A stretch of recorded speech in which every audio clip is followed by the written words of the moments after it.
ऐसी लीडरशिप जो गांधी को या कांग्रेस के नेताओं को तू तड़ाक में जवाब दे सकती थी, ऐसी लीडरशिप जो मुस्लिम लीग की डेवलप हो गई थी, वो सेपरेट इलेक्टेड की वजह से डेवलप हो गई।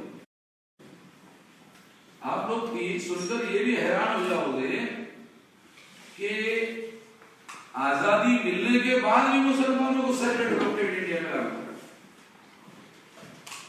गांधी और नेहरू ने मौलाना आजाद के द्वारा रेजोल्यूशन पास करवा के मुसलमानों से वो खत्म करवाया। ये रेजोल्यूशन मौलाना आजाद से पास करवाया। तो मैं जो बात आज के परिप्रेक्ष्य में बताना चाहता हूं वो ये है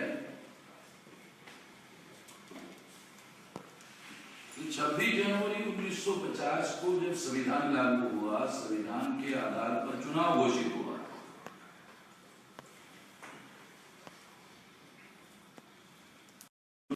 घोषित होने के बाद में नेशनल लेवल पर कांग्रेस पार्टी थी। ये बात मुस्लिम लीग के मोहम्मद अली जिन्ना जानते थे। मैं थोड़ा यहाँ के साथ मुझे ये कहना पड़ रहा है कि मास्टर तारा सिंह जो है वो पगड़ी पहने हुए सिख तो जरूर थे, मगर उनके दिमाग में थोड़ा ब्राह्मणिज्म था और उस वजह से वो अकाली दल बनाने के बावजूद भी कांग्रेस के बहुत सारी बातों को टोक करते थे, समर्थन करते थे।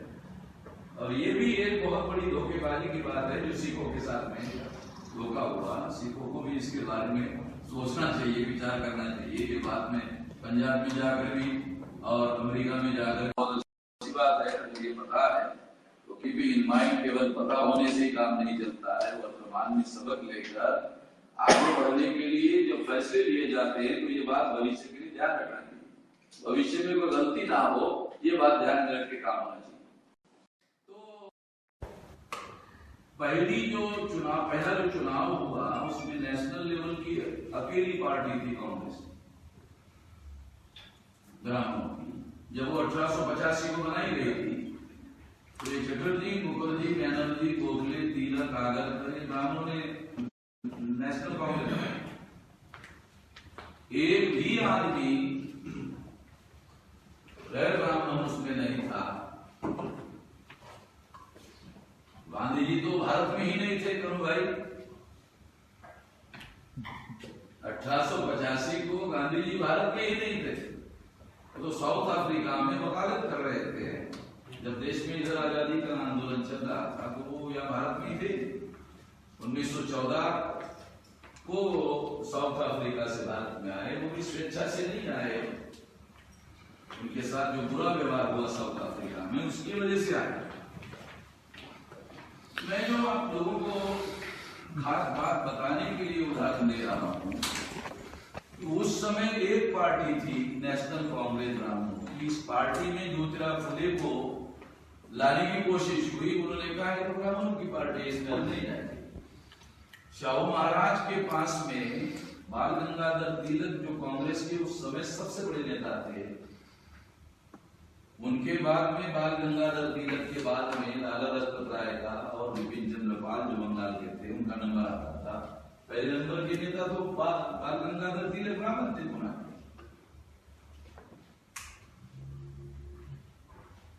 तो इन लोगों ने बाल गंगाधर तिलक जब वो अपने शाहू महाराज के पास गए तो उन्होंने भी कांग्रेस में आने से इनकार किया। कहा कि तो ब्राह्मणों की पार्टी। बाबा साहब आम्बेडकर जब अमेरिका में पढ़ते थे तो लाला लजपत राय अमेरिका में जाके उन्होंने आने से इनकार किया।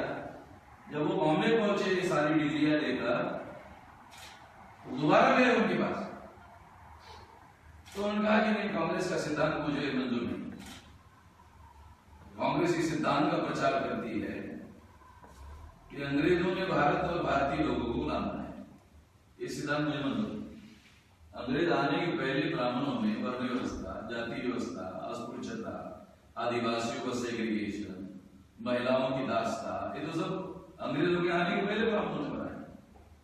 और ये ब्राह्मणों ने बनाई और ये लोगों के ऊपर थोप दी। लोगों ने कोई स्वेच्छा से थोड़ी स्वीकारी। तो इसलिए कांग्रेस का यह सिद्धांत कि अंग्रेजों ने भारत और भारतीयों को गुलाम बनाया, इस सिद्धांत में मंजूर नहीं। अगर इस सिद्धांत के तहत हम ब्राह्मणों का समर्थन करते, कांग्रेस का समर्थन के ब्राह्मणों का समर्थन, तो ब्राह्मण आजाद हो जाएगा। ब्राह्मण आजाद होने के बाद फिर तो हमें अंग्रेजों के बजाय ब्राह्मणों को आजादी मांगना पड़ेगा। तो क्या ब्राह्मण हमें आजादी देगा? मैं ये बातें इसलिए उठा रहा हूं क्योंकि ये बातें उठाया जाना बहुत जरूरी है। दूसरे लोग नहीं उठा रहे, इसका मतलब ये नहीं कि सच्चाई बोलना नहीं है। दूसरी अहम बात मैं आप लोगों को बताना चाहता हूं। आज की तारीख में, उस समय 1952 में कांग्रेस जो है वो एकमात्र नेशनल लेवल की पार्टी थी ब्राह्मणों की। आप में से कितने लोग ऐसे हैं जो ये जानते हैं कि नेशनल लेवल की 5 पार्टियां कांग्रेस को पकड़कर अकेले ब्राह्मणों की, और अकेले ब्राह्मणों की अगर 5 नेशनल लेवल की पार्टियां है तो ये मीडिया की कवर स्टोरी क्यों नहीं बनी? बहुत बड़ी कवर स्टोरी है। किसी भी अखबार में, किसी मैगजीन में या किसी प्राइम टाइम रेडियो पर, प्राइम टाइम टीवी पर, इस इश्यू पर मैंने कभी कोई डिबेट डिस्कशन नहीं सुना। 5 नेशनल लेवल की पार्टियां अकेले ब्राह्मणों की है, कांग्रेस के अलावा दूसरी पार्टी भारतीय जनता पार्टी। बनने के पहले जनसंघ था, जनसंघ को विसर्जित करके जनता पार्टी में फिर भारतीय जनता पार्टी बनाई गई, अटल बिहारी वाजपेयी उसके प्रेसिडेंट बने। तीसरी पार्टी भारत की कम्युनिस्ट पार्टी, श्रीपाद अपूर्व डांगे, ये हमारे बॉम्बे के कोकनस्थ ब्राह्मण। ब्राह्मणों में भी जो कोकनस्थ ब्राह्मण होते हैं वो ज्यादा डेंजरस माने जाते हैं। शास्त्री जी को मालूम है, हमारे महाराष्ट्र में कोकनस्थ ब्राह्मण को कोकड़ा ब्राह्मण कहा जाता है।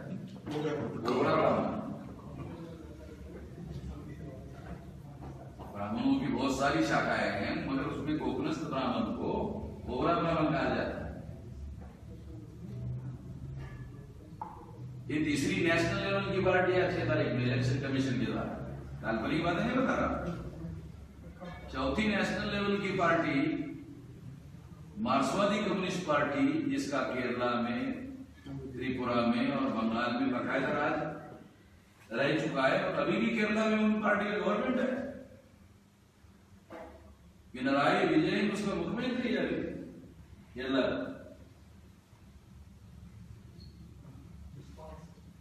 पांचवी पार्टी तृणमूल कांग्रेस, ममता बनर्जी इन्होंने बनाई। ये बंगाल की ब्राह्मण महिला मुख्यमंत्री है और अपनी पार्टी की राष्ट्रीय अध्यक्ष है। राष्ट्रीय पार्टी के तौर पर अक्टूबर महीने में 2017 में उस पार्टी को इलेक्शन कमीशन ने मान्यता दी। तो आज के तारीख में अकेले ब्राह्मणों की 5 नेशनल लेवल की पार्टियां है। मेरी कोई ब्राह्मणों के साथ जाति दुश्मनी नहीं है। क्या आप में से किसी ने बाबा साहब अम्बेडकर की व्हाट गांधी एंड कांग्रेस और अनटचेबल नाम की किताब पढ़ी? कम से कम आप लोगों ने नाम सुना। अगर आप लोगों ने, क्योंकि आजकल क्या हो रहा है कि ब्राह्मणवादी पार्टी तो हो गई बीजेपी, बाबा साहब अम्बेडकर कह रहे सबसे बड़ी ब्राह्मणवादी पार्टी कांग्रेस है। अगर आप व्हाट गांधी एंड कांग्रेस और अनटचेबल नाम का किताब पढ़ो तो बाबा साहब अम्बेडकर के साथ जो बहुत ज्यादा मिसबिहेव हुआ, वो मिसबिहेव करने के लिए तो बीजेपी थी, और जो जनसंघ थी उसकी औकात थी नहीं। उनको तो कारपोरेशन का चुनाव लड़ने के लिए कैंडिडेट नहीं मिलते थे जनसंघ को। ये परिस्थिति थी क्योंकि उस समय कट्टरपंथी कहे जाने वाले ब्राह्मण तो कांग्रेस में थे।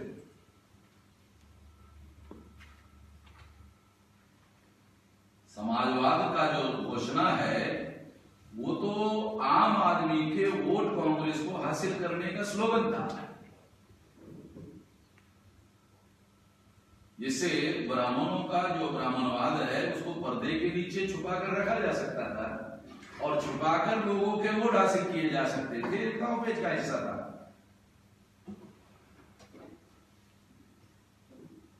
अगर आप व्हाट गांधी एंड कांग्रेस और अनटचेबल पढ़ो तो उसमें बाबा साहब आंबेडकर ने ब्राह्मणों के रेफरेंस में एक इंडिपेंडेंट चैप्टर लिखा हुआ है, क्योंकि हमारे लोग पढ़ते नहीं है इसलिए इसके बारे में जानकारी नहीं है। इंडिपेंडेंट चैप्टर है ब्राह्मणों के बारे में, और उसमें उन्होंने वो ये सिद्ध किया कि ब्राह्मण शासक वर्ग है।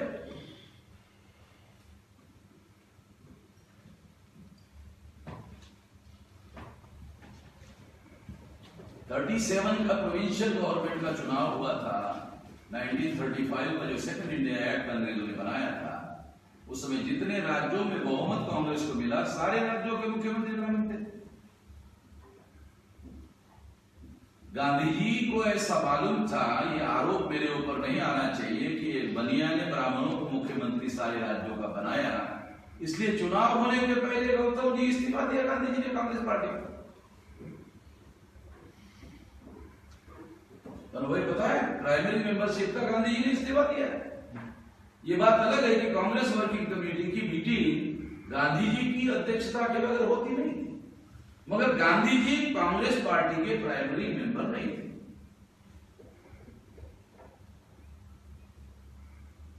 गांधी जी प्राइमरी मेंबर नहीं थे, मगर कांग्रेस की वर्किंग कमेटी की मीटिंग गांधी जी की अध्यक्षता के बगैर होती नहीं थी।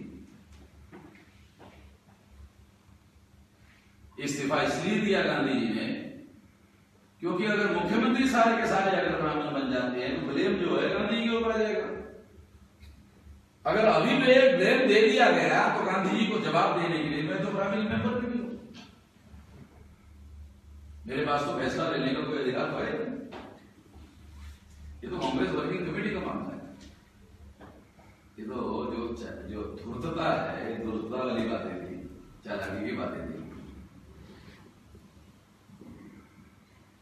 गांधी जी ने अग्निभोज का नाम अगर सुना आपने कि शेड्यूल कास्ट को मंत्री बनाया गया था, केर नाम के ब्राह्मण ने, उसको मंत्रिमंडल से निकालने के लिए गांधी जी ने अभियान चलाया। इंदौर का, मध्य प्रदेश के इंदौर का अग्निभोज नाम का शेड्यूल कास्ट मंत्री बनाया गया, एक ब्राह्मण ने मंत्री बनाया। उसको निकालने के लिए सरदार पटेल को भेजा था। दूसरा, Subhash Chandra Bose elected national president थे कांग्रेस के, नेशनल प्रेसिडेंटशिप से इस्तीफा देने के लिए गांधी ने उसको मजबूर किया और सुभाष चंद्र बोस ने प्राइमरी मेंबरशिप का इस्तीफा दिया, नया संगठन बनाया फॉरवर्ड ब्लॉक। सरदार पटेल को 14 स्टेट के लोगों ने कांग्रेस का नेशनल प्रेसिडेंट के लिए प्रपोजल दिया। 14 स्टेट के लोगों ने कहा, गांधी जी ने वेटो पावर का इस्तेमाल करके जवाहरलाल नेहरू को कांग्रेस का प्रेसिडेंट बनाया, क्योंकि रेजोल्यूशन पहले पास किया गया था कि जो कांग्रेस का प्रेसिडेंट होगा वही देश का प्रधानमंत्री होगा। प्रधानमंत्री पद सरदार पटेल को प्रधानमंत्री बनने से रोकने का काम भी सरदार पटेल ने किया। ये वजह है कि सरदार पटेल के पास 15 दिन पहले गांधी जी को मारने वालों की फाइल पहुंची थी, मगर सरदार पटेल ने गांधी जी को बचाने की कोशिश नहीं की। यही पता है आप लोगों को? जुडिशियल कमीशन का रिपोर्ट पढ़ा आपने से किसी ने? मुझे लगता है हम लोगों को बहुत सारी बातों की जानकारी है। सरदार पटेल को जज ने पूछा कि आपके पास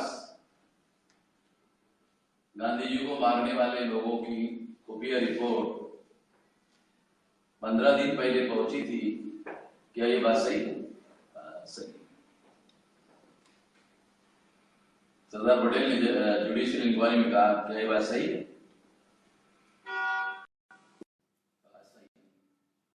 आपने गांधी जी को बचाने के लिए क्या कोशिश की, ये इसके आधार पर। दूसरा सवाल, तो सरदार पटेल ने क्या जवाब दिया? No comments. मिनिस्टर था, क्या कर लेते जज? अगर किसी आदमी ने हत्या किया होता तो 3rd डिग्री चलाकर पुलिस चौकी में उससे उगलवा देते। तो सरदार पटेल पर 3rd डिग्री तो नहीं चलाया जा सकता। रिकॉर्ड में नो कमेंट लिखा। इसका क्या मतलब है? निकाला जाए? समझदार लोग तो निकाल ही सकते हैं। कम से कम इतना मतलब तो निकाला जा सकता है कि गांधी जी के प्रोटेक्शन के लिए 15 दिन पहले नाम के साथ कौन कौन आदमी उनको मारने के लिए जाने वाले हैं। अगर वो सारी की सारी फाइल सरदार पटेल के पास थी तो सरदार पटेल ने बचाने के लिए कोशिश करना चाहिए था। सरदार पटेल ने बचाने के लिए कोशिश नहीं की। उसकी वजह यह है कि गांधी जी ने पूरी ताकत लगाकर सरदार पटेल को प्राइम मिनिस्टर बनने नहीं दिया। इस बात की तकलीफ तो हर आदमी को होती है, महत्वाकांक्षा तो हर आदमी की होती है। और साधु आदमी तो राजनीति में तो नहीं जाता है।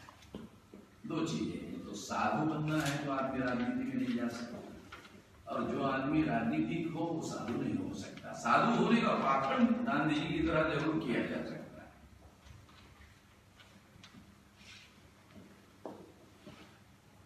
मैं आप लोगों को ये बात क्यों बता रहा हूं कि ब्राह्मणों की 5-5 नेशनल लेवल की पार्टियां, रिकॉग्नाइज्ड नेशनल लेवल की पार्टियां आज की तारीख में जिनकी संख्या 3.5% है। क्या आप में से किसी ने पीपल्स रिप्रेजेंटेटिव एक्ट पढ़ा भारत का, जिसमें ये लिखा हुआ है कि 6% वोट 3 राज्यों में जिस पार्टी को पड़ेंगे वो पार्टी नेशनल लेवल की पार्टी मानी जाएगी। अगर 6% वोट वाली पार्टी नेशनल लेवल की मानी जाएगी तो ब्राह्मणों की तो संख्या 3.5% है। जाति की संख्या के आधार पर एक पार्टी ब्राह्मणों की नेशनल लेवल की नहीं हो सकती।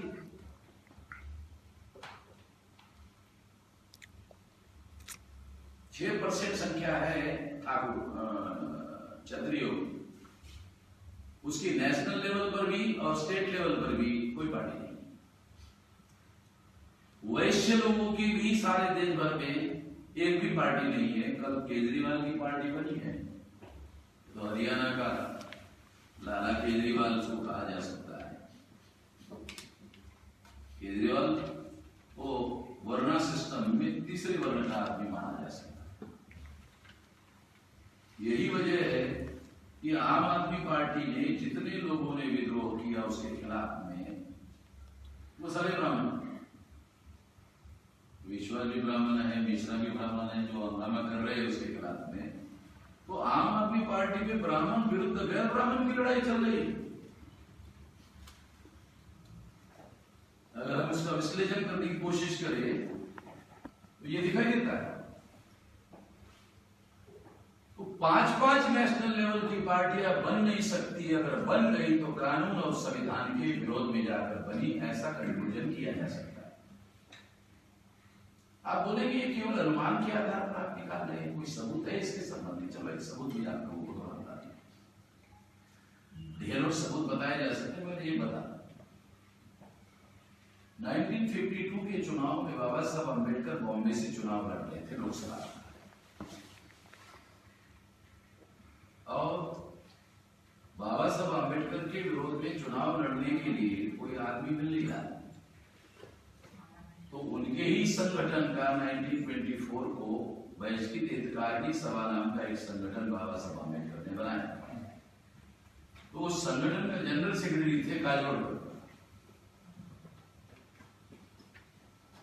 शास्त्री जी आपको भी मालूम होगा, काजोलकर को बाबा साहब अम्बेडकर से उनके आंदोलन से अलग किया गया और उसको टिकट दिया।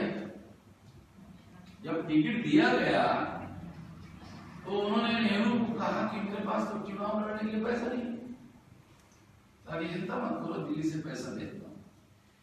जवाहरलाल ने चुनाव लड़ने के लिए उसको 25,000 रुपए भेजा। जब 25,000 भेजा तो काजोलकर ने कहा कि चुनाव आयोग तो 2,000 खर्चा करने की लिमिट रखता है, आपने 25,000 भेज दिया। 23,000 ज्यादा है तो कैसा खर्च करोगे?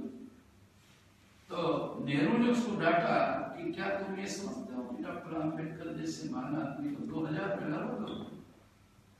वो कानून का पंडित आदमी है, कानूनी तरीके से हरवाओगे? कानूनी तरीके से तो डॉक्टर अम्बेडकर को हरवाया नहीं जा सकता। तो ये 23,000 रुपया गैर कानूनी तरीके से हरवाने के लिए तो तेरे को दे रहे हैं, तेरे को खर्चा नहीं होता है तो कांग्रेस कमेटी में जमा कर। तो उसने वो पैसा खर्चा नहीं किया, कांग्रेस कमेटी में जमा किया गया। कांग्रेस के लोगों ने वो काम किया, बाबा साहब अम्बेडकर चुनाव हारे। बाबा साहब अम्बेडकर चुनाव हार गए। हारने के आप लोग सोचते होंगे कि आप तो पैदा भी नहीं हुए थे, तो आपको कैसे मालूम? तो काजोड़कर चुनाव जीतने के बाद बाबा साहब अम्बेडकर